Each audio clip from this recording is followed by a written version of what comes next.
Okay, welcome.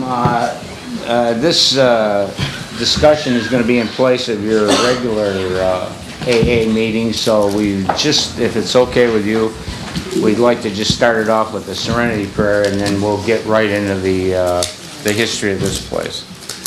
So, God, grant me serenity to accept the things I cannot change, the courage to change the things I can, and the vision of the difference. Mr. Heaphy. I'm Bob Heaphy. I think a lot of you know who I am, but if not, we have Francis Petro and Jim Gooley here. And each one of us has a history that we're going to discuss the open house, and mine goes way back 60-some years, and then Jim sort of injects a history period in the 60s and how the place got converted from being run by one individual and how it got turned into a nonprofit organization. And after our disastrous fire in '81, we have Francis, who took over and brought us back from almost being closed down. So I think we got a talk here that will range a lot of a long period of time, because the open house is now 60 years old. We've been open here for 60 years, and I heard a lot of discussion over the years that somehow this building seems to be more than just a building, and I'll have to swear to that, because I get a sense of some sort of spiritual connection since the day I came in here and stopped drinking myself, and found that there's something in here every time I've been to a meeting here. And I find, Jim and I were talking about it last night on the phone, that we can close our eyes and think about the years here that we had, and the different people that are long gone, but also the different periods of time that this open house has changed. But it's still, there's some sort of something here in this that's different than other clubhouses across the country. You know, one maybe that Bill Wilson visited here in 1955 and anecdotally said, you know, we got to take the AA off because AA can't own anything, and it's just an open house. So that's what it is, and that might be something there, but there's something more here than, and I hear it in meetings more and more every day, that if it wasn't for the open house, you know, it's a different place than in a church. And there's nothing wrong with being in the basement in a church, but it's a feeling that a lot of us here have, and a lot of us have looking around the room, there's a lot of people here that have helped keep this open house open, right from the current committee and members to people that are long gone, and my father, who helped start the place. You know, this has not just been, this didn't stay open by some, oh God, it stayed open with an organization, and everybody knows here that AA folks aren't too well organized. And my father believed that, because I think I'll go back and start. My father started the open house. He owned the building, bought it in 1935. And then he was an alcoholic, a successful businessman. There was the Tin Man on Getta Street, Heaphy Sheet Metal. And then he sobered up in Florida, and they had a lot of clubhouses in Florida. And he came back from Florida in 1949, 50, and opened up this place, because it was just on this side, and had there wasn't much, right, Jim? Grocery moved out. Yeah. It was just a bare bulb, you know, toilet and little kitchen over there, and that became, for the next almost 20 years, my father pretty much ran the place, helped support it, and a little bit with the committee, but generally at the end of the day, if it needed money to keep it open, he wanted a place to come, so he kept it open. And I think there was a point here, and Jim's going to discuss that we had, this had to be turned over to a nonprofit. There had to be a group that would run it. And my father, you know, didn't believe that they could do it, and he told Jim, so that it's not gonna happen, and if it doesn't work, I'll take it back and we'll run it because it's gonna stay open. But I think that sort of, I started coming through here in 1950, when this opened. My father used to bring me up here all the time for coffee on the way back from work, and I'm 68, so I started coming through here at 8 years old, and I saw a lot, and then I continued on myself, and over the years, and I stayed away from the place once I started drinking pretty good. And, it was some difficult years. I needed to come in here about 5 years before I came in because I was an alcoholic at 25 years old, but I wasn't coming in under the pretense of my father being here, because he did cast a big shadow, and I was talking to Francis about that. You have children that you have a tough time with your father being sort of a big deal in a place, and you try to fit in. And so it took me 5 years trying to quit drinking by myself, and I couldn't do it. Couldn't do it by myself, and I finally came through in 1971, almost 40 years ago, and it was the best thing that ever happened to me. But I did have to overcome that thing with my father, and it took a few years. But my father died in 72, so that was too bad. And he was instrumental, and he was a very good man at starting this and staying with it, because somehow this place has really maintained a presence. Something is here that I can't explain, and maybe we could talk about it after, because hopefully we're going to have maybe a question and answer period after, and other people can express what they feel that they've had here. Because I look around, it's unbelievable the amount of sobriety in this room that has come from this room, because this has evolved. Francis and I were talking about, and Jim, about what this place looked like, between the old sofas and chairs and the bare light bulbs. And, it was... We got them used from the Salvation. Yeah, it was not pretty. But it had something. And then when we had the fire in 1981, we moved to the other side, and Francis is going to describe some of that, what happened on the fire and what turned us to another location. Because I still owned the building in 71 and kept running to the open house because it was a nonprofit at that point, and kept it going. And in 1981, just about the time the fire happened, I was going to sell the building to the open house. We had the fire, and we basically transferred it to the open house back then. But I got on the board in 71 early on and said, I got to keep this place open, because there was a couple times I went to meetings at churches and they closed the meeting down. And I said I would never be in a place that they're going to not have a meeting, and because they want the church for a dinner or something like that. So I kept on the board and feel good about this place. And I estimated probably over 40 years I've been to 10,000 meetings, and probably half of them have been in this room. And I've sat in this room and just I got angry at people talking for a half an hour when they should have talked for 2 minutes, and at the end of the meeting I get, I somehow, this room has taken over that spirit and got rid of that kind of stuff that went along with that. So, and I don't, I think about that, and I think about the different people that, Don Lewis, and I don't know how many of you know Don Lewis. He's down in Daytona. He came in 66, and he talks about my father and how the old timers here really held this program together. When at 1950, there wasn't the only other meetings in town.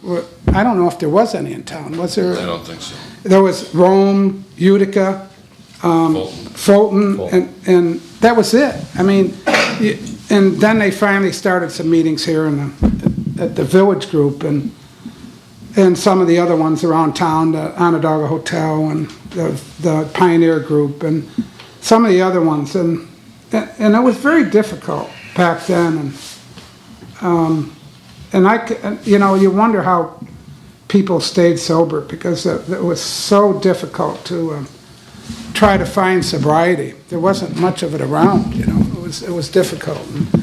But what it was the sobriety that was around was strong and tough. And so I'm just trying to, I know I'm going back and forth. I think I want to sort of turn it over to Jim here and talk about at that one point in the 60s when everybody thought my father had better, relinquish the reins on the place and find a way to get a nonprofit organization going.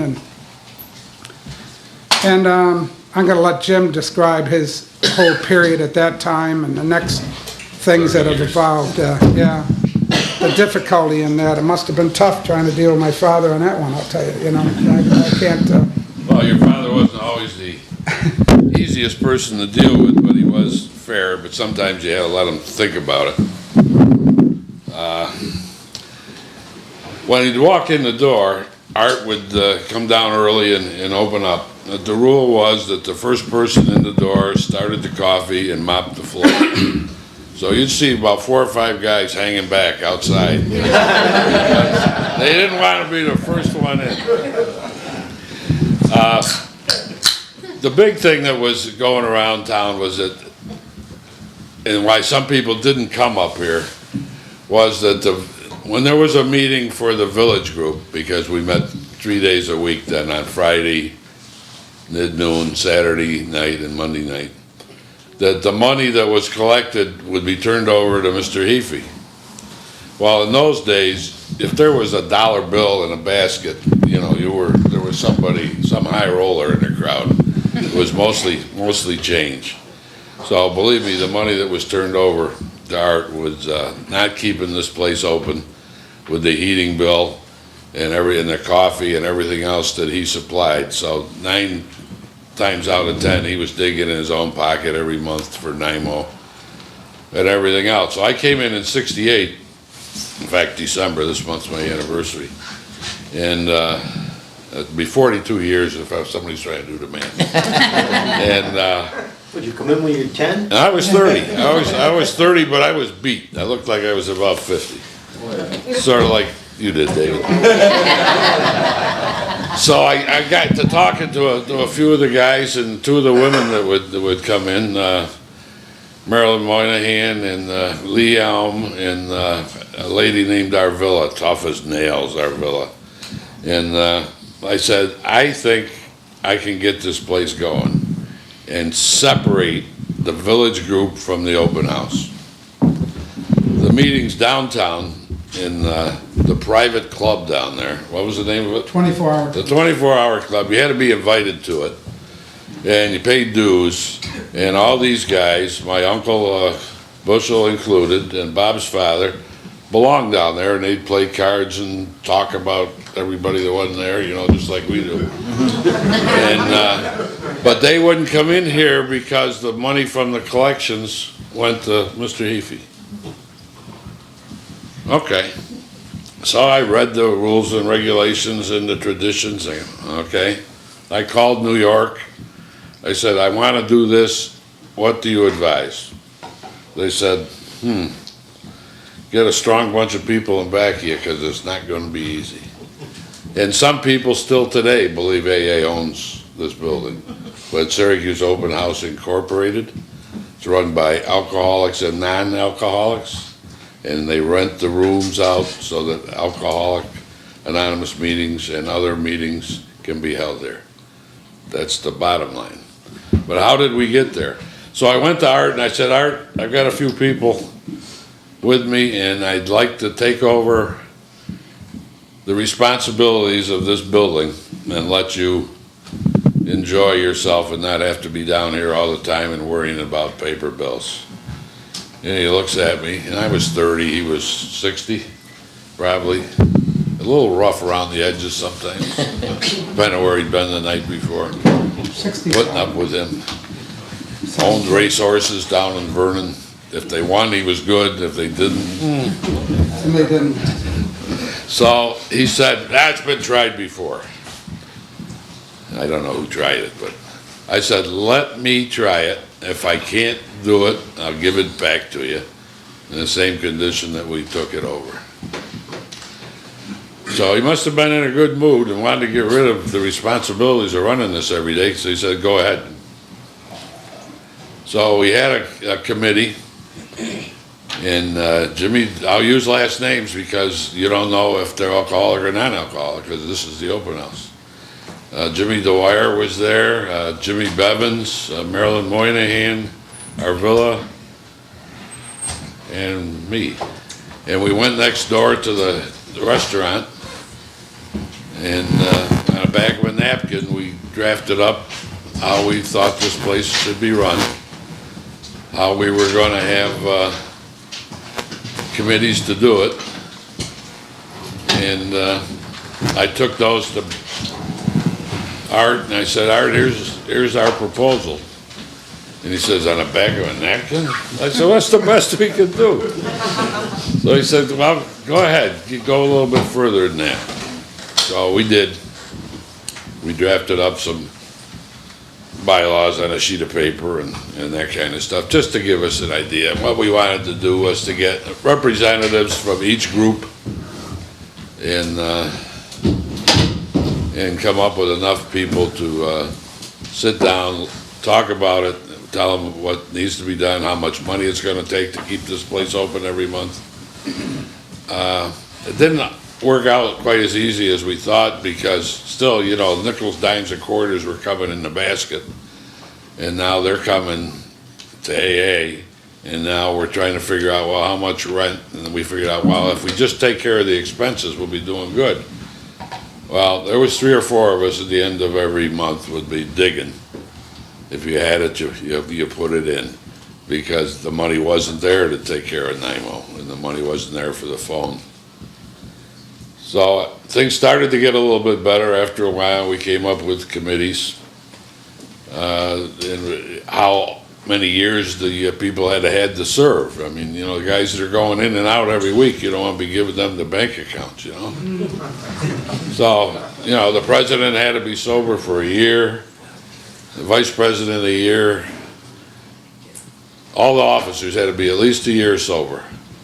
And then it trickled down to the representatives, however the group felt a person was responsible enough to come and represent the group. And we got going on it. We got rid of a lot of the old furniture, got in some more old furniture. But we had a real problem with people from downtown coming up here in the winter and just sacking out. Because number 1, it's warm. Number 2, it was a good place to sleep. Number 3, the coffee was free. I mean, what more could you want? Well, the women didn't take to that very lightly, and rarely would you see a woman in this building until probably the late 70s, early 80s. And by that time, there was another couple of cops came in, and they would help me to usher people out, because first of all, they were disruptive. They were hitting on the women. They were dirty. They were, you know, they weren't. Well, as soon as the meeting would start, they would leave. You know? And then as soon as the meeting was over, back they'd come. So we had quite a few people. We had a post from here. I spent more time in the DA's office getting orders of protection against the building, so they couldn't come in than anything else. Well, things started to run real good, and Bob and I and a few others were talking, and Bob says, well, you know, maybe it's time for you guys to think about buying this building. Well, this building is not as you see it now, but there were 3 floors. And it was going to work out. Our plan was beautiful. It couldn't fail. AA was going to be on the bottom floor. The service center and a card room and pool room would be on the 2nd floor, with the service center And the third floor was gonna just sort of be there because the pigeons owned it anyway. Well, that wasn't to happen. And in 1981, I think it was June 11th, I was living in East Syracuse and the telephone rang. Jim, the open house is on fire. I've got some pictures here. Still chokes me up.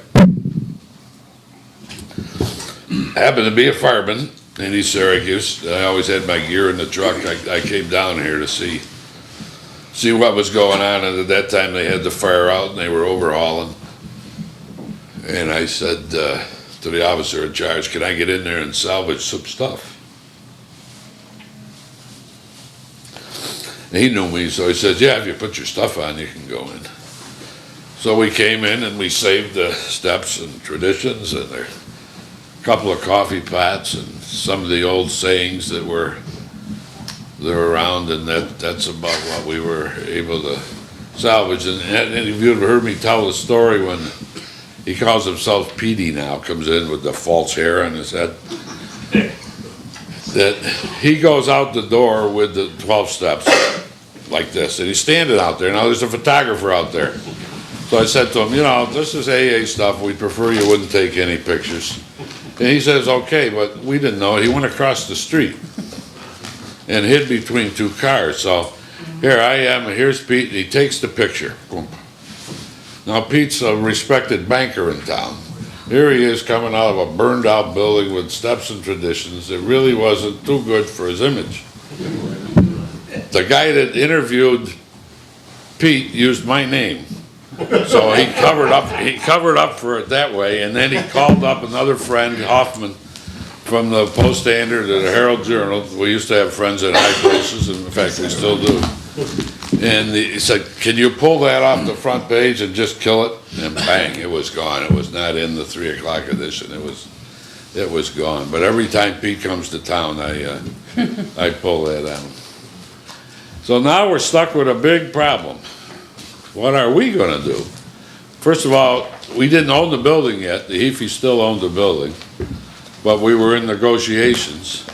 Now the building's gone. So the first day we had a meeting in the tailgate of my car over here in the Pottery parking lot. And then I made arrangements down at the Boys Club for us to meet there. And finally they got tired of us and we went down to the VFW on Belden. Yeah. And then I met Frank. And Frank and I have been friends for a long time, although we don't see each other every year even. And we needed money to do something with this building. And also Bob and his family who owned the building had to make a decision. Really the best thing to do was to just drive a bulldozer through it. But Bob, you can get back into that for just a second, and then Frank can tell some good stories on how we got money for this place. Yeah, well, I still own the building with my 3 other brothers and sisters. They don't know today that it cost another $12,000 to keep it up. Because we could have easily just run a bulldozer through it and I did make the effort to tell them that we wanted to keep the building for the open house, and two out of the 3 brothers and sisters that owned it are one's been on the program 35 years and the other one 37 years. So they had some affinity towards keeping not 35 years at that time, but right now. So they had some feeling about keeping it an open house, even though it costs quite a bit more money to keep it, because basically the wrecker had to take it down brick by brick up above so he could keep it from collapsing, and it was a pretty sorry mess. So, and then at that point, Francis will talk about how he came in one day, unfortunately, and that was the how did I come to this meeting? You know, it was. So go ahead, Francis. It was. Yeah, and it was interesting. I remember we were having the meetings, and Jack said we're gonna have a meeting about what we're gonna do with this place. And so I went to this meeting and I'm listening, and I don't know, but I've been a chief executive for 26 years and a vice president. I've been in manufacturing for 50 years, and all my meetings are, you do that, you attack, you bomb this, you do that. And so I go to this meeting, and certainly I go to AA meetings and but everybody's talking about how they're gonna do this. This is like a Chinese fire drill. And I told him, I said, I can't stand this.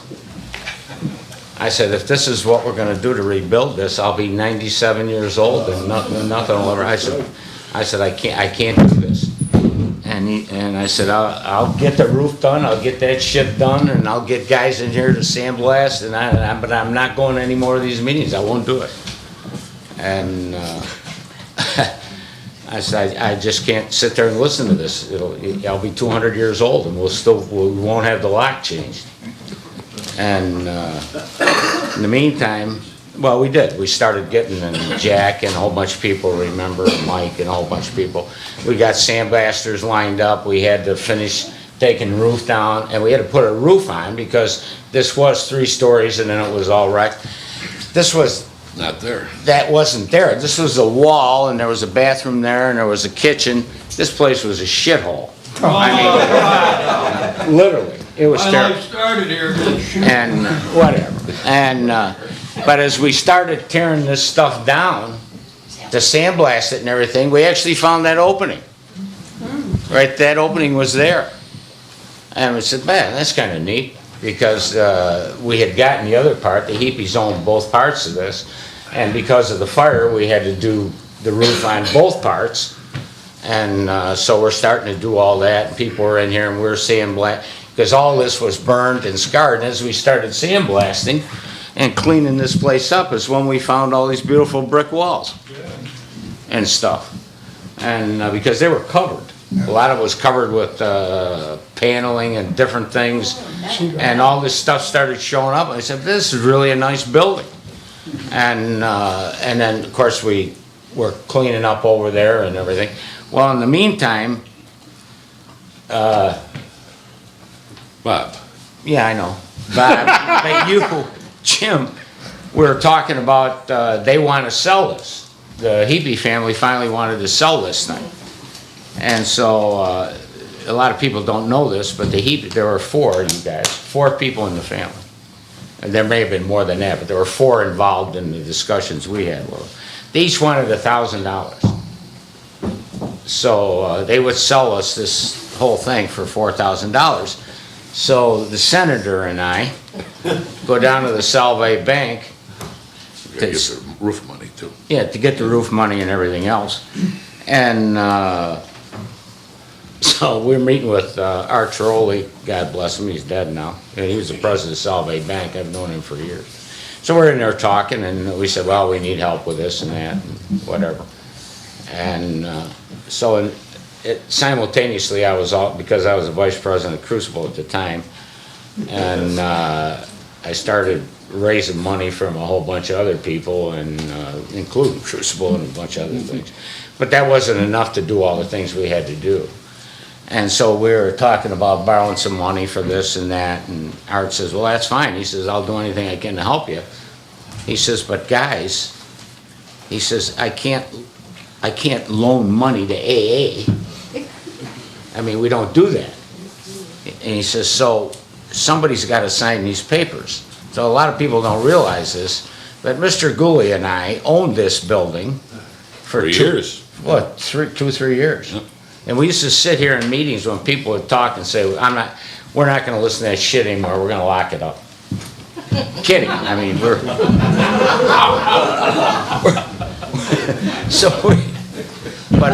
it was almost 3 years before we paid this off, because somebody had to sign the note. And, We were personally responsible. yeah, and, We'd sit here and we'd look at the place and yeah. talk about what we'd say, the go-go place.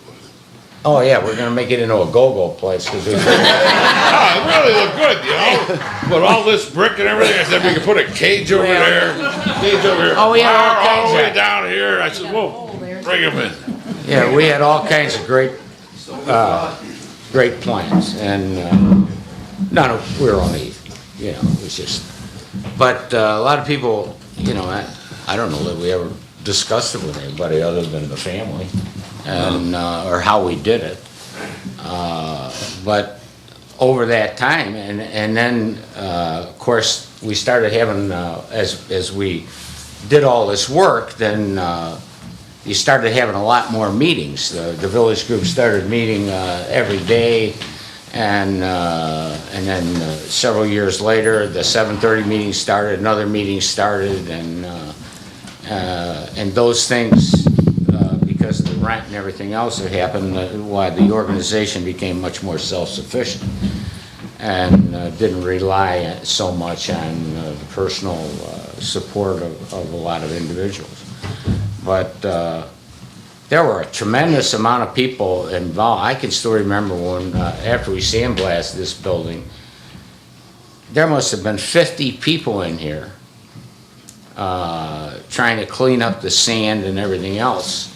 And it was unbelievable. I mean, there was sand in a lot of places 2-3 inches thick on the floor from all the stuff that had to be blown. I mean, the ceilings had to be sandblasted. Everything had to be sandblasted. And then, of course, people had to come back and seal all this stuff, with varnish and whatever. And Jack remembers all that. What'd you use, Jack? And Some stuff they probably stole. yeah, you probably stole it from your brothers. Yeah, out of the shop. My outfit, yeah. Yeah, and, but I can still see all those things. I can still remember when, I don't know how many of you have ever been downstairs in the basement. Oh, Now, that's a real treat. And that basement, I don't want to say the basement's bad, but the rats moved out. They wouldn't even no, stay. I wouldn't blame them. Yeah, the rats wouldn't stay there. But part of the building was sagging and sinking, and we had to go down there and actually jack up part of the floor and try to re-level it and put beams in and put jacks in, and all kinds of stuff had to be done. Not only for this side, but for the other side. But that wasn't as bad as this part was. And of course, all that kitchen stuff had to be torn out and all this other stuff, and then new bathrooms had to be built. There was no such thing as a ladies' restroom in the old First days. come, first served. Yeah, and so all that stuff was all built as part of that, and We got two things coming in together here from the rebuilding, yeah, which Terry Loftus, right over there, Yeah, Terry. was the straw boss on. It's good to see Terry. He did a lot of work for a lot of years here to get this place. That was the sort of the second renovation after. Yeah. yeah, That happened in 89, Yeah, 90, 89. was it?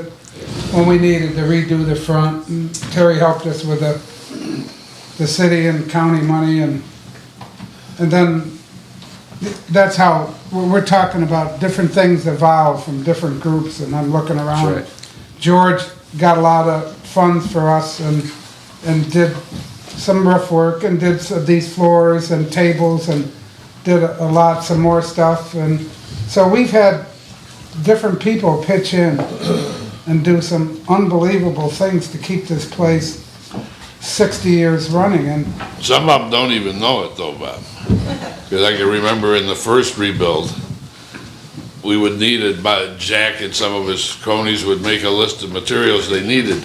And we're looking at, okay, that's good, but how are we gonna pay for it? And Ronnie over there, he'd have some ideas. So miraculously, electric company trucks would come down the road and there's a big bump out in front. And big rolls of wire would just fall off the truck. Well, we couldn't leave them out there, somebody's gonna get hurt, right? And you didn't wanna just put them on the curb because somebody might steal them. So we held them, for like maybe a day until we decided nobody's looking for it, we'll use it. Lumber trucks, Liverpool lumber, oh, if they could sing a song in here.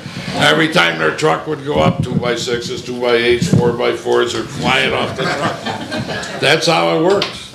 And the big corporations kicked in, and unbelievable. Frank and I would go out and he'd say, well, I'll take carrier, you take SU, and that's how we did it. So we didn't trip over each other. You can't have 20 people calling on SU looking for money. You know, you gotta have one guy who went on one. And then we had, in the next rebuild, when Terry was involved, that was 35,000, I think we had to raise to do this thing and put the facade out front and really do the cellars and the bathrooms and the kitchen. And then we had to get everybody involved then, because now we're looking at permits, and now you got inspectors, the electrical system was gone. Frank and I said, you know, we're not doing this again, put the sprinklers in. Oh, yeah. And, you know, it wasn't cheap. But together we were able to do it. It's a long way from the old days when you'd walk in and there was an old lady caretaker here by the name of Eileen, and she'd sit back there in a little red rocker, and she was a bit of a con lady. She used to play the piano, and she could play very well. She smoked like a chimney. And I would sit up here most of the time, and I'd see some of the guys come in, and they'd go by her, and they were sort of like this. And I'm like, huh. Well, 3 or 4 times I had to take her up to St. Joe's, because she was, I mean, she was out of it. For a rocker. Yeah. Marilyn Moynihan and I took her up to St. Joe's one time. We check her in, they're taking her into rehab or something. I don't know what they're doing with her. Marilyn and I stopped for a cup of coffee, and when we came back here, she's sitting there.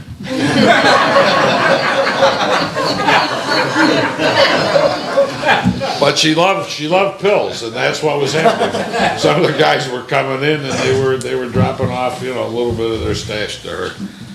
And it didn't matter what it was, she'd take it. But she used to live here. I came in no matter what time I came in to open up, whether it was 6:30 in the morning or 8:30, she's here. Sometimes the snow is still out there, there's no tracks. You don't have to be a rocket scientist to figure out she never left. And she would stay in here and sleep. And Well, the first 20 years, Jim, there was no rehab. It was not. well, yeah, It was not a Tully Hill, and Oh, there was not, the only option you had was to get locked up in Section 8, and that was it.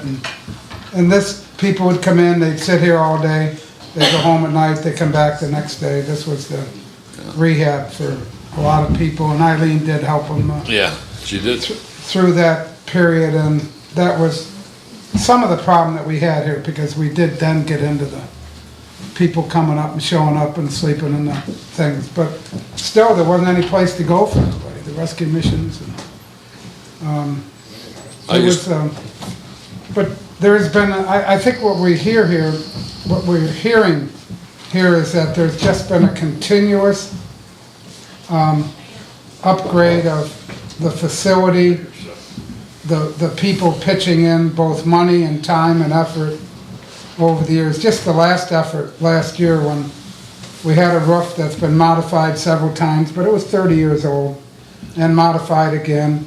And this year we went out and raised $30,000 to put a new roof on here and do some other work. And within 3 months, we raised the money. How did we do that? We did it by people, and there was a lot of $10 and $20 and $100 deals, and yes, some people pitched in more than others, but there was a lot, I don't know how many, George, that would, you know. It was a great turnout. It was, and Show support for the. it shows the support that's here. And why is the support here just for a building? It's more than a building. And I think that's what we're trying to point out. I think everybody in this room that's been here and got sober here has the feeling that there's something here.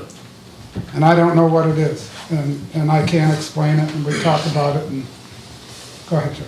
I just want to mention something recent. You know, I came in 1985, and I had relatives, my brother and my Uncle Jim Brown, because they were in the 50s and 60s, they had a special meeting to our family and stuff. And thank God there's AA and the open house are separate.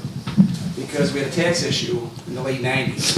Where somebody wasn't filing the paperwork properly, the city of Syracuse sent a tax bill to the open house. Send that around. And so we had to go to the common council and ask for a waiver of it. And they said, okay, but the county legislature had to pass it, and they said absolutely not. They decided in caucus they weren't gonna do this anymore, and we needed 2 votes. And we brought speakers in after speakers, and it made you cry, but it wasn't turning any votes. So I called 2 people that were voting the other way and reminded them where a lot of their families spent their evenings. And they said that they couldn't do it because of the party caucus. And I said, I don't give a crap about party caucus. You're elected to do the right thing. And those 2 people did the right thing, and we won by 1 vote. And we got the waiver on the tax bill. These 2 people still call me every election year to do their campaign signs. And then in the early 90s, we had a lot of structural problems here. And they're not very popular now, but congressional earmarks came through for us. The congressman at the time earmarked $75,000 for the open house. And we were able to do some work on the roof, pave the parking lots, make it accessible for the handicapped, do the floors. The basement might look like hell, but we shored up the foundation down there. That's right. We did the electrical work, we painted it, we did a lot of foundation stuff. Tables? In the tables, and we redid it, and because this is our legacy. And then, as you mentioned, we came back and then we saw the problem with the roof. The damn roof we had a problem with. And Bob's experience in the roof, he got up there and said, this is what we need to do. How much is it gonna cost? He said what it's cost. We said, we gotta raise this money. You know, we don't have the money in our capital fund. How do we raise it? We go to the guy that knows how to raise money. We went to Francis and said, will you chair this fund driving committee? And we put it together, and in 3 months later, we had $30,000, and we got a new roof up there now with air conditioning and stuff. So it keeps on going. Yeah, and I think it shows that the strength of this, and I made a point over the years traveling around, going to different conferences. I always made a point to go to clubhouses wherever, and there's some pretty fancy clubhouses out there. And there's some real dumps. But I always made it a point to go, and it shows that what this place has. There's probably, if there's any clubhouse in the country that's 60 years old, I'd like to know where it is, you know, probably in the same location. There probably isn't one. And I think that's a tribute to both, not just my father, so many thousands of people that have kept this place open and put their extra time in here is just, it goes way beyond what any of us know, and somehow we don't think of that too often, but I think this is going to be part of a year-long process that we're going to have here. I'm going to try to we're taping this right now, but we're trying to tape and videotape a lot of people with history of the open house, because a lot of it has already been lost. And I would love to have a video of my father and Jim Bevins and Armella, and so many people here that have gone by, that stood by and came here every Thursday during the second Thursday of the month at 7 o'clock. And how many those nights it came and 2 people showed up or 3, but somebody did and kept the place open. So we're going to try, anecdotally, the Village Group, was called the Village down here, and I can't get that information. This whole area, Geddes, yeah. town of Geddes, the Village, and that's why the Village Group got their name, right, Jim? Is Yeah. that? Yeah. And I'd like to see, because we used to be able to walk out here and have a 5-story building of Syracuse China, Onondaga pottery. This place has so much history and photos and things, and we'd like to, my nephew Dennis and I and a group here are going to try to explore how this open house has stayed in an area that's historic, and what was here before, and the fact is that we're still here. And I think it's an interesting piece of history. But also, we find that we're trying the open house. I think this is just not just history, but the open house is like the Vietnam War. You had 10 years of one-year wars, you know.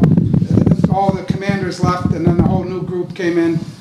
Well, that's the way our committees are here. You know, you have a vice president, president, and treasurer, and secretary, and then you have this thing, and we've decided we're going to set up some different committee on documents and documentation and try to, at the end of the year, have a manual to help run this place. Because you got people that have spent 2 years on a committee and then they want to leave. Well, sometimes they don't leave the instructions how to run the place. So they're always asking George or Jim or myself, what did we do back then? And if we aren't here, there isn't that documentation. So we're trying to both get the history, the documentation scanned and documented. We're trying to make sure that our legal nonprofit information is up to date. You wouldn't believe now how to keep this place nonprofit, tax-free, the forms that we have to fill out on a regular basis. And if we don't fill it out, we're going to be paying $10,000 taxes, which could close the place, you know? So it's very important. These documents are always freshened up, and so we're going to spend the next year trying to produce how-to manual to operate the open house. So the next committee member, whoever that is, that's in kindergarten now and becomes one of the teenage alcoholics and can run the place here with because when I remember coming here at 29 and Jim at 30, we used to have the young people's meeting here. On Wednesday, we were the youngest people in the room. The average age was our age. You know? The average age was 65 to 70 then, not what the average age is now. What is it, 30 or you know, 35 or something like that, you know? Age 39. 39. Good, yeah. Jack. Yeah. So it was, and the young people's meeting used to have about 40 people in here. There must have been about 3 years of sobriety amongst all of them. I got a thing here that I made up special for the young people's group. Okay, here are the open house rules, very simple. No alcohol, no drugs, no gambling, no bare feet, no foul language, shirts required at all times, and no bicycles inside the building. I kid you not, Thursday night, young people's meeting, I get a phone call. Jim, you won't believe what's happening down here. They got 20 bicycles and they moved everything out to the side and they're riding their bicycles around like crazy. I said, is there anybody from the committee down there? No. I'll be right down. Well, half the bicycles were gone. A couple of tables were put back by the time I got here, but you know, that's the kind of crazy stuff that went on. And we used to have a telephone over there in the corner. It's still there, but it was limited personal calls to 5 minutes. And it was it was the only 12-step phone in the county. There was no 24-hour answering service and 15 people to run over to your house. When you needed help, you called here, and we would send out a gang to get you. And many times, where's Ronnie? Ronnie remembers, Jack remembers. The wife would call, my husband's over at such and such a bar, and yada, yada, yada, and we would go get him. Completely against the rules. You know, the guy's supposed to call, the girl's supposed to call, you don't just go. We would do that. We'd bring him down here, sober him up the best we could, figure out what to do with him. There were usually a rack of clothes in the cellar. And we'd take care of them. If they were so bad that they had to be hospitalized or they were really off their rocker, I had to deal with the police surgeon. And if it was late at night, usually they have to interview the guy and talk to him, make sure he's nuts. I would just call him up, tell him the guy's name, and he'd say, where's he going? Is he going to Canandaigua or are you taking him up to Marshall? And we'd throw him in the car and he was gone. So all the AA calls came in here. This is where it came out of. Most of us went through here. You go out to the, what I call them, and I don't really mean any disrespect, the high bottom groups. Most of those people came through here. They get sober here and then they go back to their home communities. But sometimes when it's fundraising time, they forget about us, don't they, Jack? So we make calls and we remind them where they came from. And Francis has got something Oh, there. yeah, let me read this to you. This is, the Board of Directors of the Syracuse Open House Incorporated is pleased to announce the mortgage on the open house was paid off September 1983. It was accomplished through the generosity of hundreds of people by donations, time, and hard work. You are invited to a mortgage burning party, I remember that, Yeah, we burned that. taking mortgage. place at Open House, 1947 West Fayette Street, Syracuse, New York, from 2 o'clock till 5 o'clock in the afternoon on June 10th, 1984, the third anniversary of the fire. The party is to say thank you for your efforts and contributions. The mortgage burning ceremony is at 3 p.m. and they'll have a continuous buffet. I remember that because That was great. it was great because they gave me a set of bookends that are made out of 2 bricks. Aardvarks? Are they But aardvarks? no, I got aardvarks, but that's a separate issue. But they made me beautiful bookends. I don't know, Jack and somebody, I don't know who all did. Not that handy. Well, whatever. But they're actually 2 bricks from the open house, and those are in my bookcase all the time and have been since the day I got those. So. You know, when they had that club on the other side of town there gave us a plaque. Is that plaque still on the wall? Yes, it is. It's still there. Okay, anybody want to, I'll give you a quick idea. People say to me, well, how did the Fellowship Hall get started? Easy. There was a guy that lived in here by the name of Pancho. Okay? Pancho, unbeknown to most of us, ran a string of girls, although they were supposedly entertainers. I remember meeting one of them, I think her name was Lucille, and she had a boa constrictor about 10 feet. So anyways, you call up here on the phone and all day long it's busy. So I got a hold of a couple other guys. I said, let's start dropping in there and see who's on the phone. Well, it's Pancho. He's booking all this entertainment. So I took it to the committee. I said, here's what's going on. What do you want to do about it? We put our heads together. We said, let's get him out of here. So we said, Pancho, you really got to find someplace else to go and do what you're doing. So he says, okay, now that's on a Friday. On Monday, I come in. There's no steps, there's no tradition, there's no basket, there's no hammer, there's no coffee, no coffee pot. I'm going, this is strange. So I put my boys to work and I say, find them. So they call up and they say, go to the corner of Wolf Street and Salina and you'll find them. So I go over there, I walk in, guess what? They got baskets, hammers, and a coffee pot. And they got Pancho. So I said, that's not a bad swap though, we did get rid of it. So we bought a coffee pot and we're back in business. And then we would call up, and we got another guy, caretaker in here, his name was Larry, and he'd start the coffee and clean up the place, shovel the snow. And we're calling in and we can't get in on the 12-step line.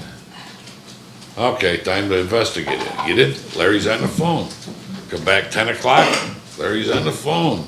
Noontime, Larry's on the phone. So I got a guy to come in and sit where he could hear what's going on. And what was going on was, Huey in the 4th, 10th. He's booking horses out of here. So he had to go. I remember. And then we got One-Arm Elmer. He could do more with that one arm than anybody else. Fantastic. I got hundreds of people, helped hundreds of people get sober. And that's when we had volunteerism here. The kitchen was open, we had lunch every day.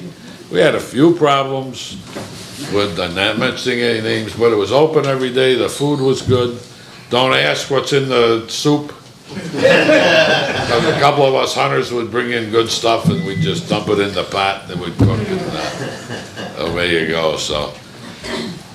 Bob, I guess you can put it wherever you want to at this time on the When I was, history. 3 years ago, when I was in Florida, Don Lewis, who hopefully we can get on video here soon or on tape, he runs a clubhouse in Daytona, and And I picked up these pictures of Bill W. and Bob and that are on the wall over here. And do they ever fit there or don't they ever fit there? They fit beautiful. You know, and it's that kind of thing that Don helped me get them and photocopy them, and he comes up here in the summer and he said he was looking at them. It's really a addition. You know, each piece here seems to, each little bit here seems to improve, you know, and so. It was a good meeting tonight, and I'd like to open it up if we got anybody who would like to, did we leave any questions, or is there something out there anybody would like to ask?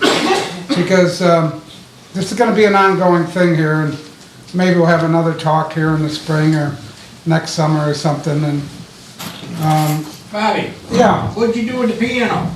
Oh, that didn't make it. there was a lady in here one day, and she was quite drunk, and somebody asked her to stop playing the piano, and she didn't take kindly to that, and took a chair and started smashing it. Yeah, I'm grateful to say that I have seen her in here lately. She's doing tremendous, and she's got like 3 or 4 years of sobriety, so that's what happened to piano. What about the smoking civil wars? oh my God. Oh my God. Terry, do you want to comment on that? No, go ahead. Well, the state of New York, in its infinite wisdom, decided that we shouldn't have any smoking in here anymore. Now, on a Saturday night at this time, I always brought my kids in, even when they were young, and the smoke level would be here. I would not know that was Mike, or that was Jack, because you couldn't see. So, AA being AA, coffee and tobacco sort of go hand in hand. They sort of said, well, we'll find someplace else to go. Well, the law was for public buildings. And at that time, AA decided to rear their head and say, well, it's our building when we're holding a meeting. And we're sort of saying, well, no, it's our building all the time, you're just using the room. And so we got away with it for about a year after most public buildings did not allow smoking. And then it was getting too close, and the fire marshal was closing in on us, and I couldn't keep him away any longer. And we had to shut it down. But there was more ranting and raving and screaming and hollering that went on for a good year, right, Terry? At the committee, and At the they committee were ready to meetings. lynch the committee. Oh, yeah. Yeah, AA was gonna lynch the committee. But half the No, committee felt like, smokers were ready to lynch them. that's what I mean, well, the smokers, yeah. And, we had like $3,000 worth of smoke cleaners hanging up here. And we need more smoke cleaners, you know, we're like, Didn't it start and one half of the room could smoke and the other half? Yeah, yeah, just like on an airplane. try that one. Then it was, Out there. no, you could smoke in here, but you couldn't smoke out there, and then they got arguing about that, and it was, you could smoke over here and not here, and then they changed that around, that you could smoke over here and not over there. And then we're forever buying these smoke, and then we get the latest greatest smoke eater in the history of the They were world. too noisy. Yeah, they were They too couldn't noisy, hear so anybody. they shut them off.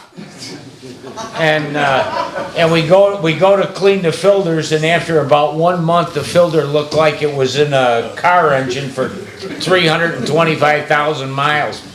And, oh man, it was rough. Jack, Does anyone remember Dennis? Dennis had his jaw missing because he had cancer and it was missing. And he came in and he said, I didn't come in here to quit smoking, I come in here to quit drinking. He didn't last long. I mean, he died. He died. I know. But, So we did have that controversy, but finally we had to say, that's it. yeah. If you gotta go, you gotta go.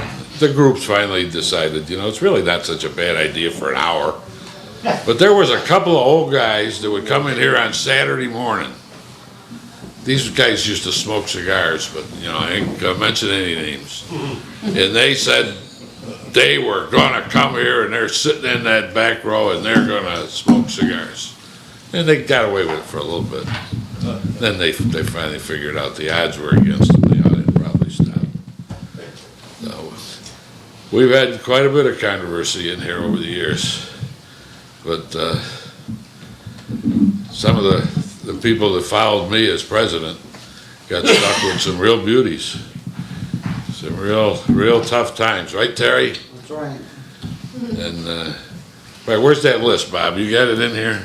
We got a few minutes here. Maybe somebody can even help me out with one of these lists. What year did you incorporate? I think 72, 3. I got papers. Oh, before then, I think. Yeah, before that, 71, probably. 71, Okay. I think. If you want to do a study in ancient Greek, try to decipher our bylaws. Well, they're not bad. We've had meetings and meetings and meetings on those, yes. Well, I think they've, They served us over the years. yes, Yeah. Well, they've stood the test of time. they have, yeah, I agree. And I think with a lot of the committee that's working on updating and looking at that, and Sue, and the documentation here is just unbelievable, keeping the doors open here, of what we have to do, like I said earlier. It's really a difficult thing to keep the doors open and keep them, Jane, you go way back, Jane. I'm so glad you guys are telling everybody about this stuff, because well, a lot of it I didn't know myself, and, you know, a lot of people just come in here and go to meetings and have no idea what this all consists of, you know, to run this place. And Jim Bevins was my first sponsor with the red hair, and then he took me home one day to introduce me to his wife. And she answered the phone, and we were sitting in the kitchen, all of us having coffee, and she said, she must have asked if Jim was there. She says, oh yeah, he's in the kitchen talking to his girlfriend. I almost fell off the chair the first time I met her. But I used to watch him dye his hair to red. He liked red hair. My hair was red, so they liked me. Her dad is still friends today. She's still alive Where is she living? in Albany now. Is she? Yeah. Jim was a great guy. Yeah, great guy. Yeah. Oh, God. Yeah, he helped out a lot here. Two announcements while you're looking for that. The open house business meeting is the second Thursday of each month at 7 o'clock. Everyone is welcome to attend. And December 19th, it's a Sunday, at 3 o'clock is an open house children's Christmas party. Santa will be there. How old do you have to be? You know, the best Santa we ever had was little Billy Cornelius. And Billy had diabetes real bad, and he always played Santa Claus. Well, one day they had to take off his left leg, and he went for a while, 2-3 years playing Santa. And then the diabetes got him, and they had to take off the right leg. So, you know, how do you tell a guy he can't be Santa because he doesn't have a laugh? Billy came down, he says, I'm gonna be Santa, but somebody stand by in case they all slide off.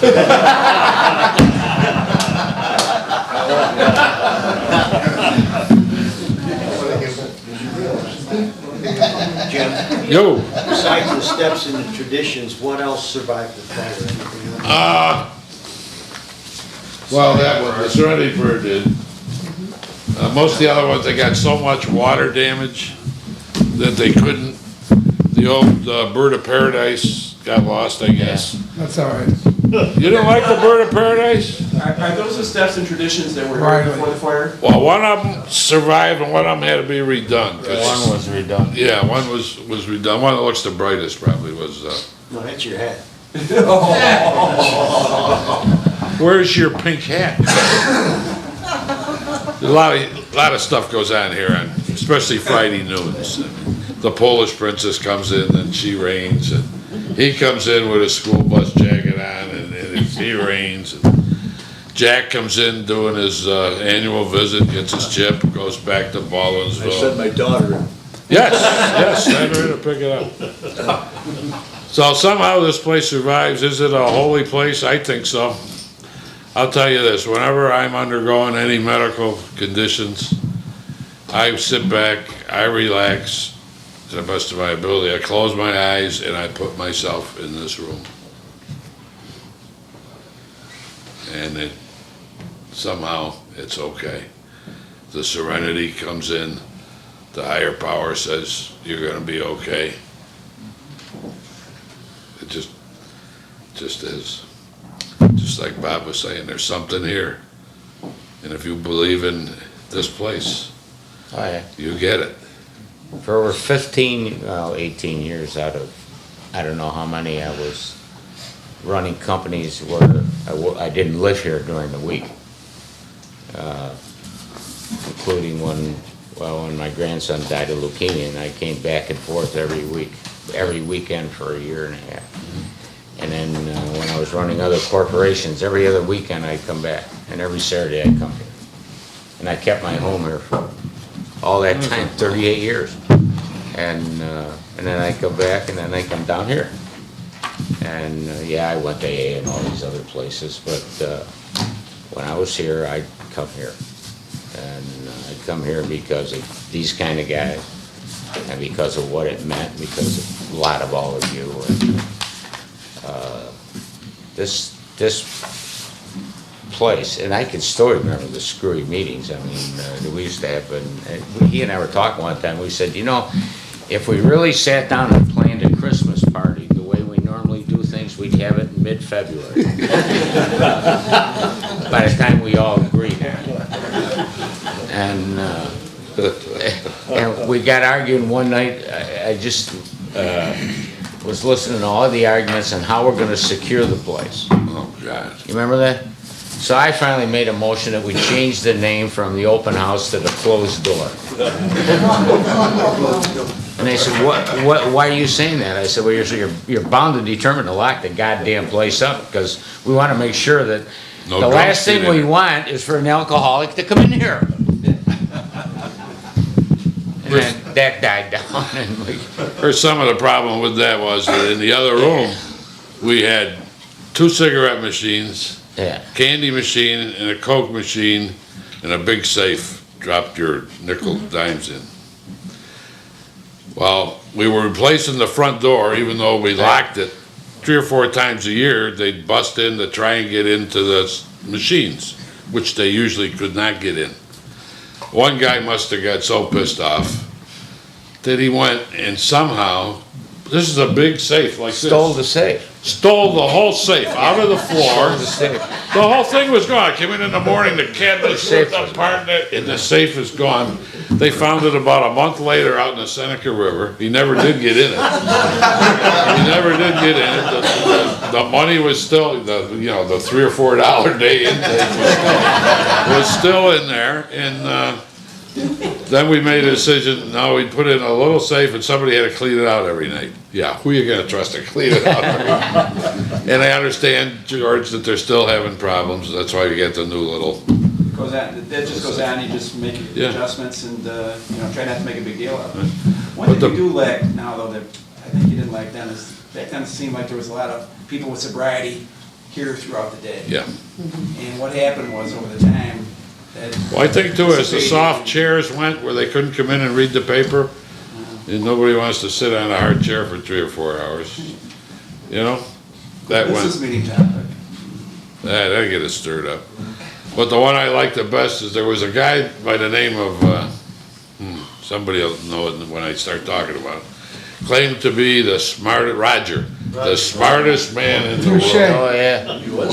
Now, something happened that Roger and I had a few words, and he left. And then he's telling everybody that he's gonna get me. He's gonna get me good. So I got my eye out for Roger, right? And then somebody said, he's making serious threats against you, Jim, you better really be careful. So instead of leaving my gun in the car, I started carrying it in here. However, I had left and the place was almost closed when Roger and his shotgun came here and took out half the front of the building. Took out the glass, all the glass and the door, and just. Roger then decided he was gonna build a cannon Somebody told the cops he was building a cannon in his cellar, and they went and they got poor Roger, and Roger had some mental problems. He just didn't take his medicine. But Jim, you didn't know that I sponsored him, so. Oh, that explains a lot. Not one of my, him and Jim. So that was not one of my finer accomplishments. No. Yeah, he's passed away now, but, Yeah. He just didn't like taking his medicine. He liked the highs. In '73, Roger and Judy used to drive me to meetings. And they used to leave me at Nibsy's every night. But, Roger helped a lot of people. yeah. Roger would listen, and he helped many people, even Jim, and we talk about a lot. Jim used to speak at the Cops and Robbers nights here. Oh, okay. Hunter? No, you mean, No, Jimmy Egan? Egan. Egan, yeah. yeah, But Roger helped a lot of people, Roger did. and His- he was intelligent and So interesting. he just needed to listen. take his medicine. Yeah. Take it. His wife Judy had a very unique laugh. I've never heard a laugh like that anywhere. And I've worked on a farm for a lot of years. I was in Florida once in a big meeting in a strange town, and I hear this laugh, and I'm going like, it couldn't be. That couldn't be. So I got up, I started wandering around. And there she was, Melbourne, I think it was in Melbourne, Florida. Didn't Roger blow up her front porch? Yeah, I think she I think did, that's how yeah. they're married, Jim. Yeah, after the. I would probably do it, Sally, you know?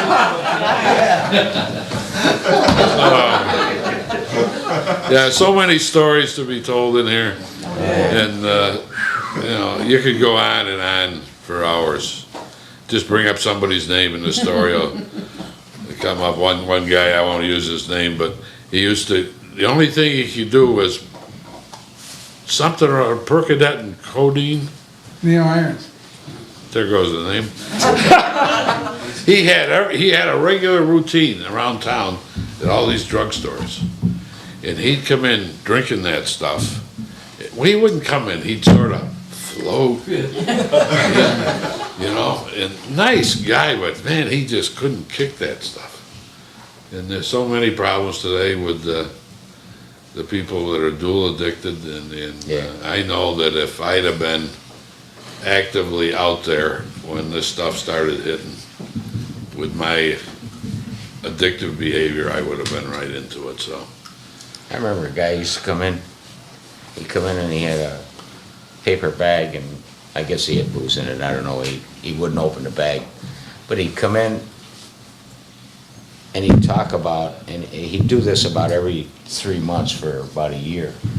He'd come in and he'd talk about that he had finally found this pill, and that's the reason he was here, to tell all of us and share this information, that if you took this pill, you could drink all you wanted, but you never got drunk. Of course, he was drunk all the time he was complaining. So, and then he'd disappear for about 3 months, then he'd come back in again with his bag, and he'd go through the same spiel, and then he'd disappear again. And after about 3 or 4 times, I never saw him again, so I don't know what happened, but he was a character. I think the most important part, though, is that everybody could come in. You know, everyone was welcome. You welcomed me Oh, back yeah. several times. Yeah. And you'd look at me and say, "Are you ready yet?" You'd show me the way, but the door was always open for me. Yeah. You know, and hopefully this is our legacy that'll be open for generations to come. One of the things that was bad, I think, was doing away with the public intoxication laws. Because you could tell when it was getting cold, because the little quote-unquote stew bums that we all talk about would come up here and sit on the curb. And we'd say, what are you waiting for?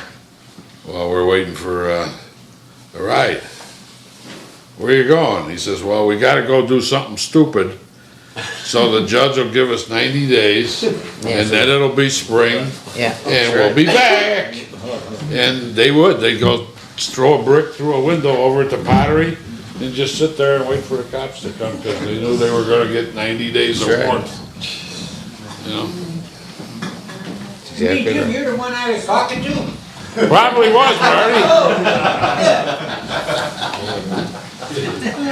Can I say something about Elmer? Well, absolutely, Ronnie, go ahead.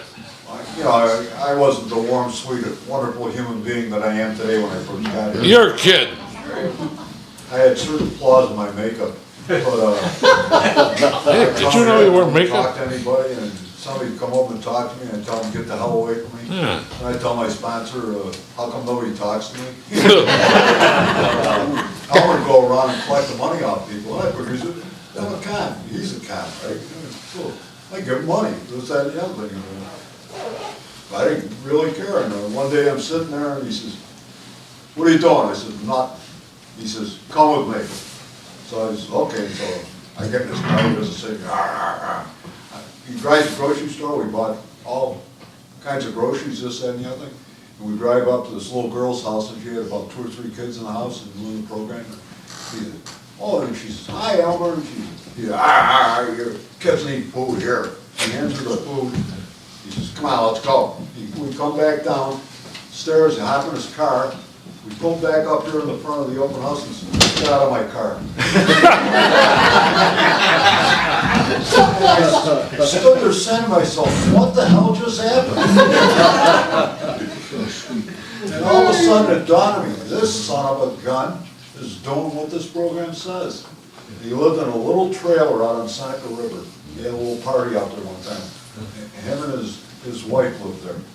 And they had exactly nothing.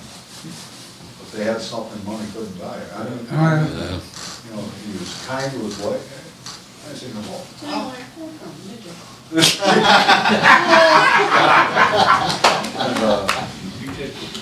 anyways, I came to believe in people like him. This guy is the truth. And I want to be like the people in this program. I never quite made it, but you know, what the hell? I'm glad to hear it. Thanks. Thanks, Ronnie.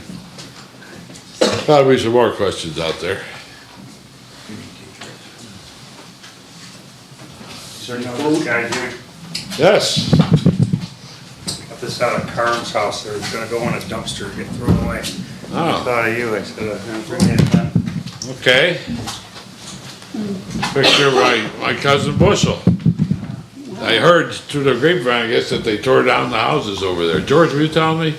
Dennis told me. Dennis. Across the street. Yeah, picture of them. Across the street from my house. Yeah. All 3 houses, or? There was only one house on the lot. It was, the lot's big enough to have 3 houses Yeah. on it. Yeah. But Is that Bushel? Yeah. Yeah. Watch it, it's coming out. Yeah, we'll try and get that fixed up a little bit. Where'd Loretta go? No, I was gonna tell Loretta's story. I have a question now. Mike, go. Jim, I've heard the name Bushel, but is he related to one of you guys, or? Yeah, he's my Part of the cousin. open house, or? He's my second cousin. Okay, yeah. He was a plumber, lived right up the street here, was in AA forever, but would not step in this building because of the funds from the collection going to an individual. How long- Even in the old days, he would go downtown to over a bar, Gotch Car's bar, and go to the 24-hour He club. went to my father's funeral though, so. Did he? Yeah, All right. so He wasn't he was all there. I was How long surprised. has he been gone now? Oh, I was Bushel? surprised. Well, probably 79 or somewhere, Yeah. somewhere around there. Yeah, let me tell you how bad I was. Now, you come in this place, they tell you it's anonymous, right? Nobody's gonna know your last name. Yeah. So I go out to a meeting in DeWitt. And they're going, and Gooley says this, and Gooley says that, and I'm going like, what the heck kind of anonymity is this? I'm in the program less than a day, and they're talking about me already. I didn't have a little problem with my humility, did I? Now, can you answer a civil question? Can I answer one or No, ask? ask one. Ask. Yeah, I can. When Ronnie came in, did he have hair? Yes. Yes. I was like an Adonis. Oh, yeah, that's right, you told me that, a Greek guy, yeah. He had a DA. That's a district attorney to follow him wherever he went? That too, that too. The first service call I ever went on, some clown, I had about 8 months in the program. The guy's wife called me up. She says, get this, I want him out of my house. I says, I never gave my number to anybody. I didn't quite understand it. Didn't know what the hell to do. So I called to her down the open house, and Jim H., your buddy, he's dead, he's been dead for a long time. I said, the guy called me up, he says, Ronnie, you got a car? I said, yeah. He says, come on down and pick me up. So I came down and picked these two guys up. We went to the guy's house. One comes, I want him out of my house. And we go inside, and Jimmy says to the guy on the floor, hey, how you doing? Oh, I'm paralyzed. So anyways, we go out in the kitchen. I don't know what the hell to do. And he's telling the wife, throw this guy out. He's a bum. It's no good. You got to take care of the kids. I'm saying, well, you're supposed to be helping this alcoholic, not her. He's going through this, and so she made us coffee and toast, and she was real nice. And the poor guy's suffering. The alcoholic's laying it on the floor. And so Jimmy says, well, we're going to take him with us. And he says, you got to take care of the kids. You got to take care of yourself. And so Jimmy walks over to this guy on the floor, and he says, come on, you're coming with us. And he said, oh, no, I'm paralyzed. You are? So he took his foot and flipped him over onto his belt, and he grabbed him by his belt and kicked him right in the ass. The guy went against the wall. He says, my first miracle of the day. So we took him from there down to the Little Gem Diner. And pumping coffee into him, this and the other. So anyways, about 3 o'clock in the morning, I got to go to work. My job was rather tentative at the time, and it was just a day's work. So I came, drove the other guy back down here, picked up his car, went to the meeting, the next guy, who's standing? And this guy was shaking his rear end up. It was the guy that we went and got the night before. I don't know whether he can make it or not, but, well, I was really impressed with Jimmy. Who's that, Jimmy That's Hayes? all I gotta say, man. Who's that, Jimmy Hayes? Yeah, Jimmy Hayes. Oh, okay. Oh, and I had an old car.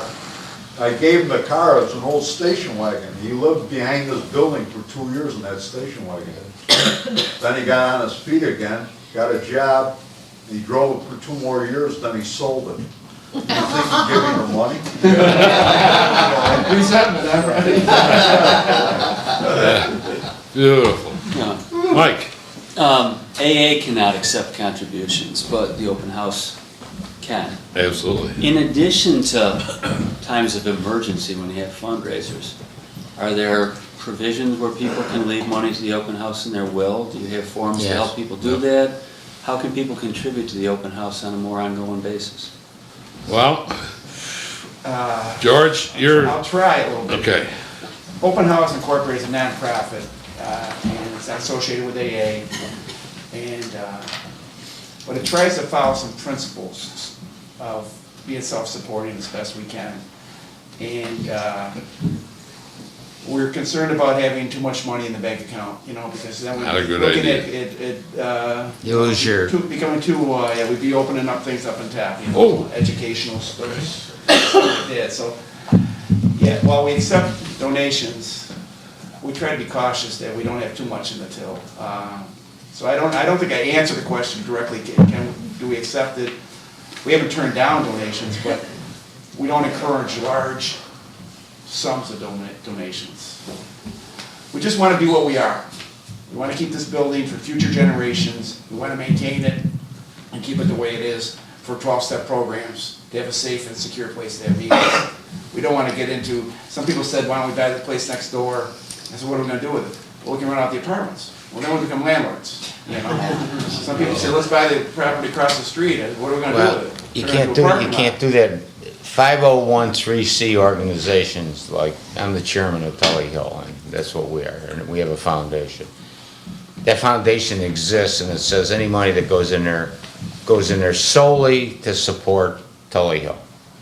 So so there you can have a lot of money because Tully Hill's huge, and you could have $500,000 or $1 million, and it costs $125,000 just to pay the parking lot. And so But a place like this, you have to be very careful, because when you become a 501(c), you tell them exactly what the purpose of this is. And you have to refile this every year, justifying that that's exactly what you're doing. And if you say your sole purpose of this organization is to operate this building for the support of AA, Al-Anon, and other alcoholism-related things, and then all of a sudden you come up with $500,000 or $100,000 or whatever, and they say, what the hell are you doing with this money? And you'd have a hard time if you had tremendous amounts of money. You would have to make deliberate things to do something, like put a pavilion upstairs or an escalator. You have to use it for this, or they will come in, like if you say buy this building and then do this. You can't do that because then you become a taxable organization, and they won't allow that. And they check, and right now with the government's having all kinds of trouble with money, they just can't wait for you to screw something up so they can tax you. And we don't want to do that. No. We've got a mission here, and we want to stick to that mission, and that becomes something we're not. Right. I can tell you one more story, then I'm gonna be quiet, and you'll all be glad.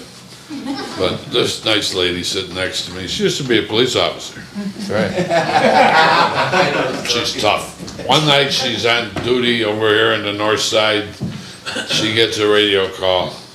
Naked man running down the street, doing this and that. So Loretta said, it's her zone, so she's gotta go. So she goes, she spots the guy, he doesn't want to stop. She chases him a little bit, gets him, puts the cuffs on him, stuffs him in the back of the prowl car, and they had to let the guy go. You know why? They couldn't pin anything on him.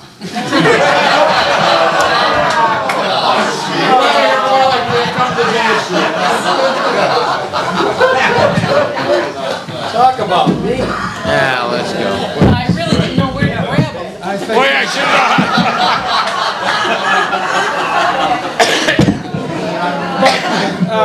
George, just as a thought on the money, because it is something we certainly would encourage donations, because we found when we had to go out and raise the $30,000 for a roof, that we hadn't been taking care of business here about putting in a sinking fund for a roof.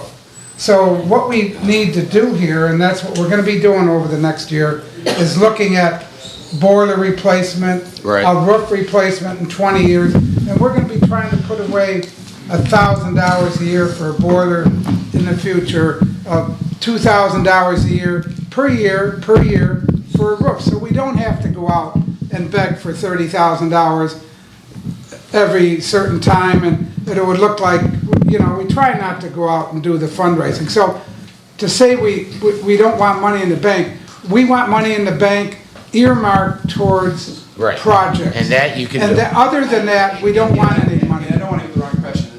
We do need funds. for Yes. this, and we do want to have sufficient funds to cover if we have major problems. And you can also do for that. at least 6 months of current expenses. That's So right. we have a financial plan there, and we do need funds. I was talking about large donations of that sort. The charitable donations are certainly accepted and welcome. We could very easily justify having $25,000 to $50,000 legally all the time, and say this is for Sinking fund. Yeah. for the sinking funds for this is for maintenance, and you wouldn't have any problem at all. I think we've come to, I got one, Laura. see, he said the last one. Well, I lied a little bit. When Francis and I were sitting in front of the vice president of Salve Bank trying to get money, we explained to him how this place works. He says, now let me understand. You guys want to borrow $12,000, and we go, and here's how you're going to pay me back. You got no funds.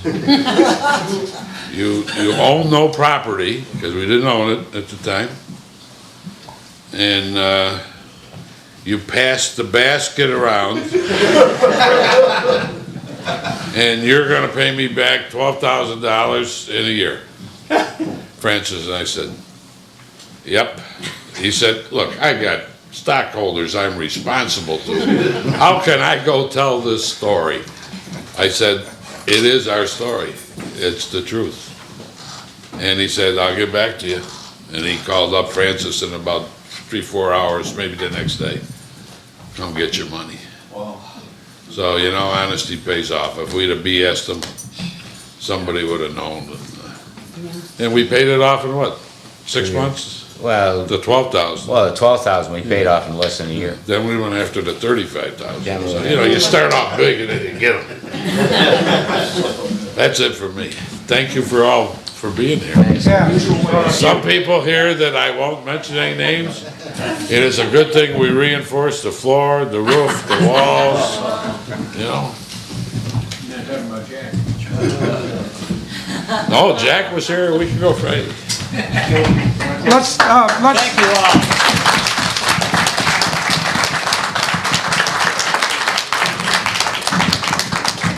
That was fun. Yeah, it was good.